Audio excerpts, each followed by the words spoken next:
Баршаңызға сәлем достар, менің каналыма қош келдіңіздер.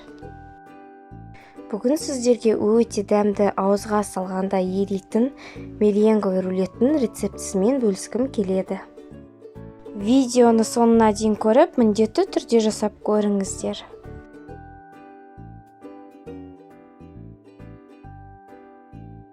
Бізге керекті ингредиенттер 5 жұмыртқаның ақуызы, қант, жүгері крахмалы және лимон, сосын тұз, шымшы. Ең алдымен таза құрғақ ыдысымызға жұмыртқаның ақуызын сарысынан ажыратып аламыз.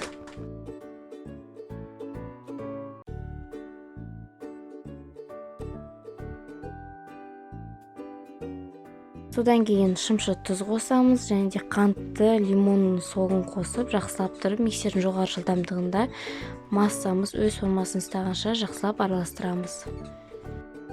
Шамамен 7 минуттай миксерледі.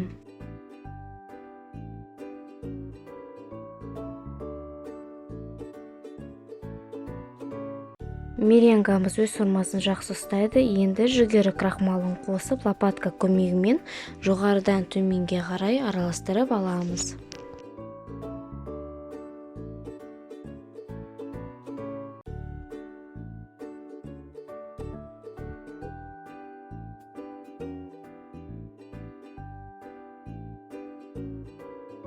Дайын болған меренгамызды пергамент қағазы төселген противенға орналастырып аламыз.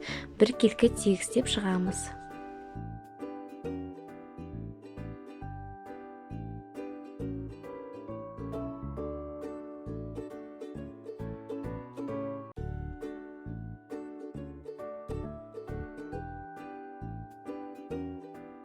Содан кейін қызып тұрған пеште 160 градуста 40 минуттай пісіріп аламыз. Меренгамыз осылайынан дәл видеодағыдай көтеріледі, содан кейін басылады.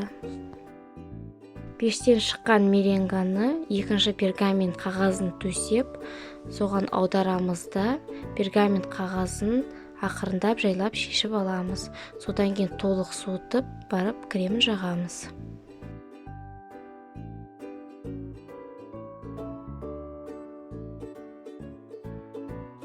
Кремге керекті заттар творожный сыр, сливки және қант ұнтағы.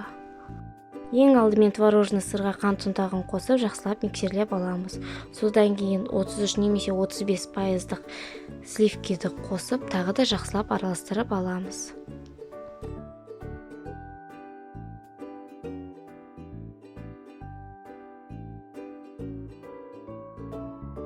Дайын болған кремнен кішкене кондитерлік қалташаға салып, бетіне әрлеу үшін алып қаламыз кремді. Содан кейін қалғанын дайын болған меренганың үстіне жағып шығамыз.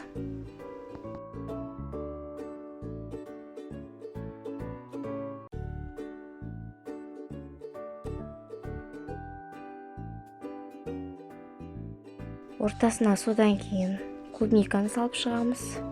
Содан кейін рулетімізді ораймыз.